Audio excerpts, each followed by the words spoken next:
Boy friend girl friend ہمارا culture نہیں ہے، ہمارا کلچر نکاح ہے۔ ہم عزت کے ساتھ اپنی بچیوں کے لیے رشتہ تلاش کرتے ہیں، والدین بیٹے کے لیے رشتہ تلاش کرتے ہیں، پھر ان کو بندھن میں باندھتے ہیں، پھر عزت کے ساتھ رخصت کرتے ہیں۔ ہم جانوروں کی طرح نہیں ہیں، ہم سیکس فری کلچر نہیں ہیں، ہم پابند لوگ ہیں۔ ہمارے لیے اللہ تعالیٰ نے ایک خوبصورت زندگی کا انتخاب کیا ہے۔ مغرب کی عورت اتنی مظلوم ہے کہ جتنا بھی جھوٹ بولو وہ سچ، اتنی مظلوم ہے۔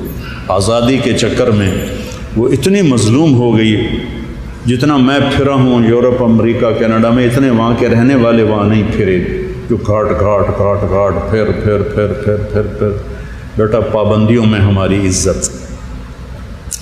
اللہ کے نبی نے اپنی 4 بیٹیوں کی شادیاں کی، خود آپ نے 11 شادیاں کی، شادی کر کے بتایا کہ زندگی کیسے گزاری جاتی ہے، شادی بچیوں کو رخصت کر کے بتایا۔ اور باقی بیٹیوں کے نکاح تو ہو گئے تھے، پہلے حضرت زینب کا نکاح پہلے ہو گیا تھا، حضرت رقیہ کا نکاح پہلے ہو گیا تھا، تو ام کلثوم رضی اللہ تعالیٰ عنہ حضرت رقیہ کے انتقال کے بعد ان کی شادی کی۔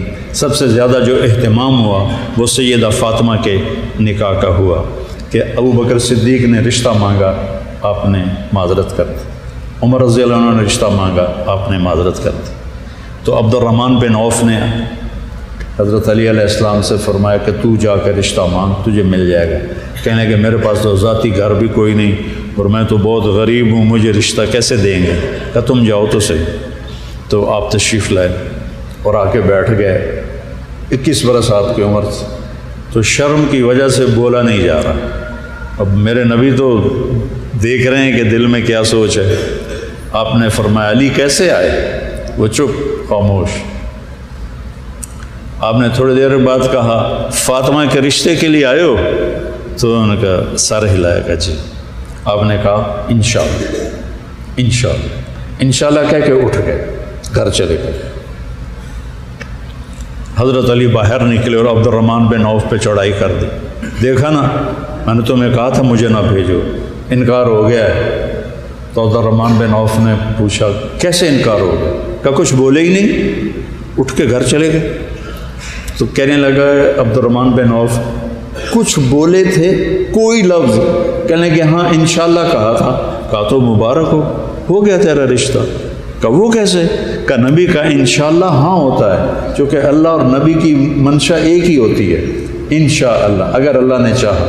اللہ اور اللہ کے رسول کی چاہت ایک ہی ہوتی ہے۔ اب آپ نے یہ کیوں کہا جبکہ جبریل آئے؟ اس سے علی کے آنے سے پہلے جبریل آ گئے تھے کہ اللہ کہہ رہے ہیں فاطمہ علی کے لیے ہے، فاطمہ کا رشتہ علی کے لیے۔ تو پھر آپ چپ کر کے اٹھ کے گھر چلے گئے۔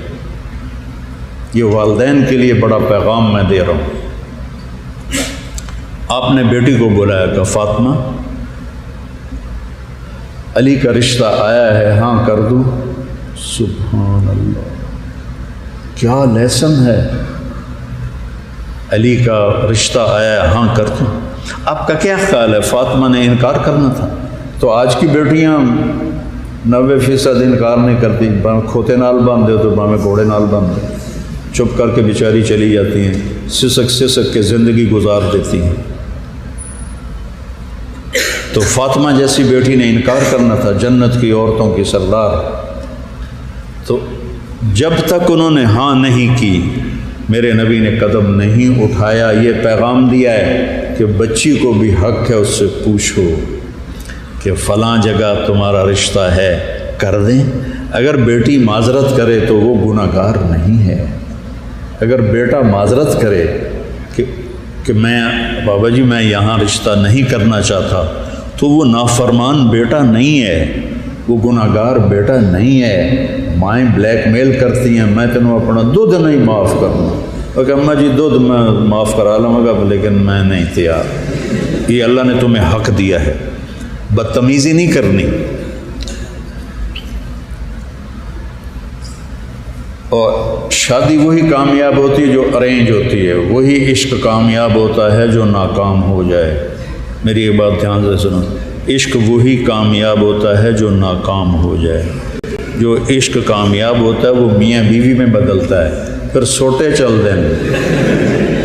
پھر محبتیں نہیں چلتی، تو پھول جیسی، تو گلاب جیسی، اور تو گلاب جامن اور تو رس گلہ، پھر یہ نہیں چلتا، پھر سوٹے چلتے ہیں۔ جب وہ کہتی لا خرچہ دے، پھر سارا عشق ہوا ہو جاتا ہے۔ تو عشق وہی کامیاب ہوتا ہے جو ناکام ہو جائے۔ لیلا اور مجنوں کا عشق کتنا مشہور ہے، ناکام ہوا۔ میں تو عربوں کی تاریخ بڑی پڑھی ہے، مجھے تو بہت مزہ آتا ہے ان کی تاریخ پڑھ کے۔ جب ناکامی ہوتی ہے تو پھر شاعری پھوٹتی ہے، وَهَلْ تَبْكِينَ لَيْلَا إِذَا مِتُّ قَبْلَهَا، سننا ہر شعر میں لیلا کا نام آئے گا، ہر شعر میں۔ وَهَلْ تَبْكِينَ لَيْلَا إِذَا مِتُّ قَبْلَهَا وَقَامَ عَلَى قَبْرٍ نِّسَاءٌ نَوَائِحُ، ایک شعر ہو گیا۔ كَمَا لَوْ أَصَابَ الْمَوْتُ لَيْلَا بَكَيْتُهَا وَجَادَ لَهَا دَمْعٌ مِّنَ الْعَيْنِ صَافِحُ، دوسرے شعر میں بھی لیلا۔ وَأَغْبِطُ مِن لَيْلَا بِمَا لَا أَنَالُهُ بلا کل ما قرت بہ العین طائح، تیسرا شعر پھر لیلا۔ ولو ان لیل الاخیلیۃ سلمت علی ودونی جندل وصفائح، چوتھا شعر اس میں لیلا۔ عشق وہی کامیاب ہوتا ہے جو ناکام ہو جائے۔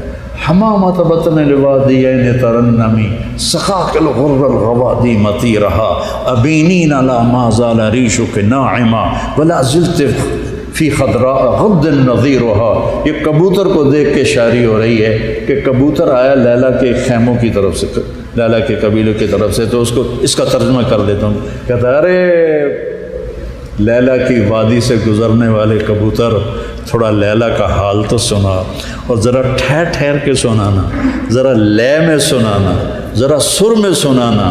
اللہ تجھے ہمیشہ جوانی دے اور تو ہمیشہ سبز گھاس کھاتا رہے۔ عشق وہی کامیاب ہوتا ہے جو ناکام ہو جائے۔